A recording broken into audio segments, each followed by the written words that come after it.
प्रधानमंत्री जी विदेश जाते हैं तो कहते हैं वसुधैव कुटुंबकम, और यहाँ कुटुंबों के बीच में ये आग लगाना नहीं हुआ। भारतीय जनता पार्टी में जो जितना संकीर्ण विचार रखे, पोलराइजिंग बात बोले, समाज में ध्रुवीकरण हो, हिंसा हो, वो व्यक्ति बहुत तेजी से तरक्की करता।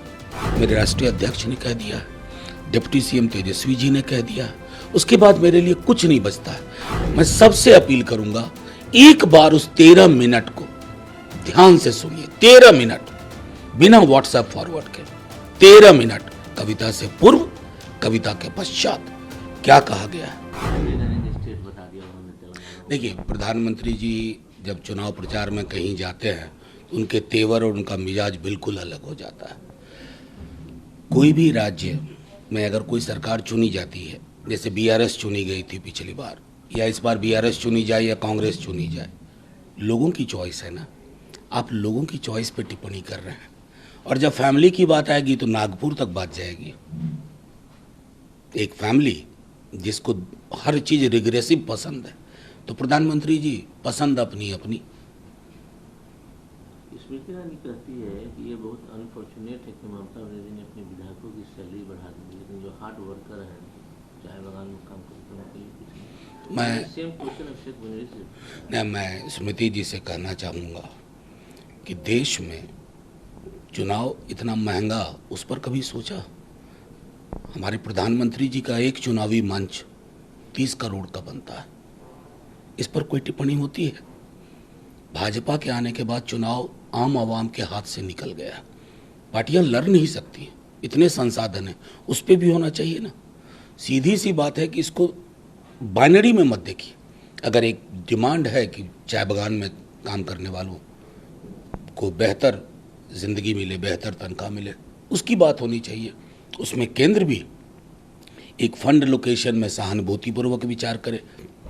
आप मनरेगा के फंड को रिलीज नहीं कर रहे हैं, इसलिए लोग वहाँ दिल्ली पहुँच करके आप प्रोटेस्ट कर रहे हैं। तो ये सारी चीज़ें देखिए। और हाँ, आखिर में मणिपुर पे आपकी चुप्पी थोड़ा परेशान तो करती है। असम के मुख्यमंत्री कहते हैं कि 10 साल तक दुनिया के वोट हमको नहीं चाहिए। अब देखिए इस देश की हालत, प्रधानमंत्री जी विदेश जाते हैं तो कहते हैं वसुधैव कुटुंबकम, और यहाँ कुटुंबों के बीच में ये आग लगाना नहीं हुआ। संविधान का मर्म क्या है? बाबा साहब ने क्या कहा था? 1 मैन 1 वोट 1 वैल्यू। ये उस सिद्धांत के खिलाफ भी जाता है, और कम्युनल तो है ही, लेकिन हाँ, मैं आपको गारंटी देता हूँ इनकी बहुत तरक्की होगी, क्योंकि भारतीय जनता पार्टी में जो जितना संकीर्ण विचार रखे, पोलराइजिंग बात बोले, समाज में ध्रुवीकरण हो, हिंसा हो, वो व्यक्ति बहुत तेजी से तरक्की करता। सुप्रिया सुले कहती हैं कि मुझे इलेक्शन कमीशन में पूरा विश्वास है, पर मैं अनइजीली फील करती हूँ जब प्रफुल्ल पटेल डेट देना शुरू कर रहे हैं। देखिए, मैं सीधे तौर पे कहता हूँ, चुनाव आयोग के लिए भी परीक्षा की घड़ी है, लेकिन मैं महाराष्ट्र से वाकिफ़ हूँ। शिवसेना के विधायक सांसद ले गए बीजेपी वाले। जो वोटर है शिवसेना का, वो शिवसेना के साथ है। उसी तरह शरद पवार जी की पार्टी के सांसद विधायक आप ले जाएं, जो वोटर है एनसीपी का, वो एनसीपी के साथ है। तो बीजेपी के हाथ में कुछ नहीं लग रहा है, सिवाय कि 1-1.5 साल तक एक इलेजिटिमेट सरकार को चला ले। लेजिटिमेसी या तो उद्धव जी के साथ है या फिर शरद पवार साहब के साथ है। ये कैसे दावे किए जा रहे हैं? आपस में दावा कर रहे हैं टूट का। देखिए, मैं देख रहा हूँ इन दिनों कई हमारे बिहार के राजनेता ज्योतिष हो गए। वो पाम रीडिंग करते हैं, टैरट कार्ड रीडिंग करते हैं, और आए दिन मीडिया में कुछ ना कुछ प्लांट होता रहता है। तो मैं चाहता हूं कि उनकी भी दुकानदारी चलती रही, उनका भी हेडलाइन बनता रहे, लेकिन हकीकत ये है कि बड़े मजबूती से ये सरकार चल रही है। नौकरी इनकी सबसे बड़ी प्राथमिकता है, उस पर काम चल रहा है। इंफ्रास्ट्रक्चर के क्षेत्र में काम चल रहा है। बाकी जिनको जो कहना हो कहते रहे। शिवपुरी में एक महिला के साथ गैंगरेप हुआ है, लगातार ऐसी घटना। देखिए, मैंने पहले भी कहा था, अभी उज्जैन की घटना हुई थी, मैंने कहा था कि जब रेप के बाद उस लड़की को 2.5 घंटे वो भटकती रही मदद के लिए, समाज के किसी लोगों ने पर अपना दरवाज़ा नहीं खोला। मेरे लिए बड़ा आसान है शिवपुरी की इस घटना पर जो अक्सर बीजेपी के लोग करते हैं, मैं शिवराज सिंह चौहान को कटघरे में खड़ा कर दूं। बहुत आसान है, उनके राज्य में हुआ है, लेकिन कहीं न कहीं समाज को भी सोचना होगा। हमारा समाज रुग्ण हो गया है और रुग्ण समाज रुग्ण राजनीति को ही जन्म देता है। जब तक समाज खुद से अंतरालाप न करे, इस तरह की घटनाएं आएंगी और हम शर्मिंदा भी नहीं होंगे। कल को फिर इंतजार करेंगे अगली घटना का और प्रतिक्रिया देने का। काफी हंगामा मच गया, मनोज झा ने क्या कर दिया ऐसा? देखिए, मुझे बहुत दुख है कि यह हंगामा हुआ क्यों। प्रोसीडिंग्स देखिए, मैंने क्या कहा था शुरू इस कविता को जो 1981 में लिखी गई थी, मैंने कहा था कि वो मेरे अंदर भी है। शुरुआत वहीं से हुई थी। मैंने कहा वो संसद में है, विश्वविद्यालय में है, न्यायालय में है। क्यों कहा था ये मैंने?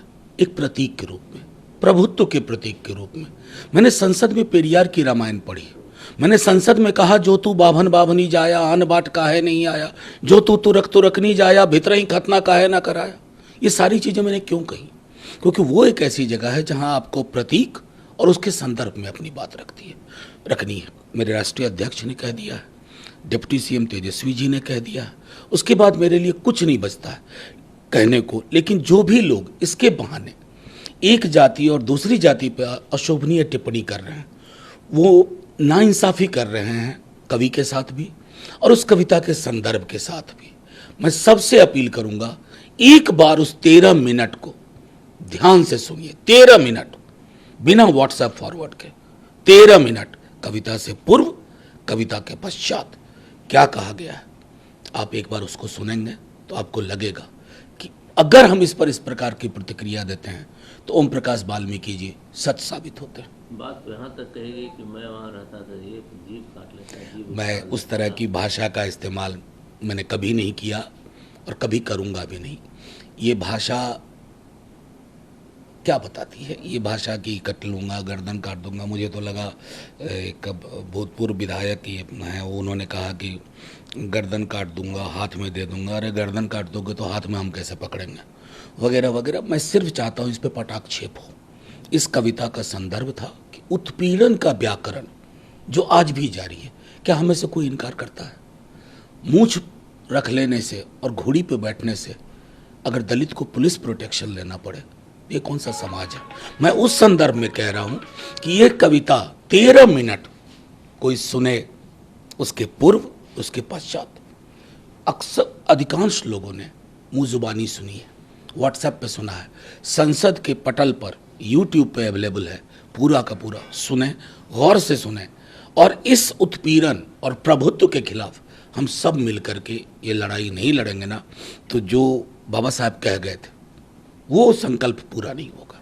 सबसे पहला विरोध या कहें विरोध की शुरुआत आपकी की पार्टी के विधायक चेतन आनंद ने की। कोई बात नहीं, चेतन का लंबा भविष्य है। उन्होंने कहा, मैं उनसे भी आग्रह करूंगा कि अगर नहीं पढ़ा है, नहीं सुना है, पूरा सुन लें। पूरा सुन लेने के बाद मैं यकीन के साथ कहता हूं किसी की वो प्रतिक्रिया नहीं होगी जो हुई, जो स्पष्ट कर दिया है हमारे राष्ट्रीय अध्यक्ष जी ने, तेजस्वी जी ने। और मैं चाहूँगा कि इस तरह की कविताएं अगर नहीं पढ़ी जाएंगी, सच्ची रामायण पेरियार की नहीं पढ़ी जाएगी, रैदास की बात नहीं होगी, कबीर की बात नहीं होगी, तो कौन सा देश हम बना रहे हैं?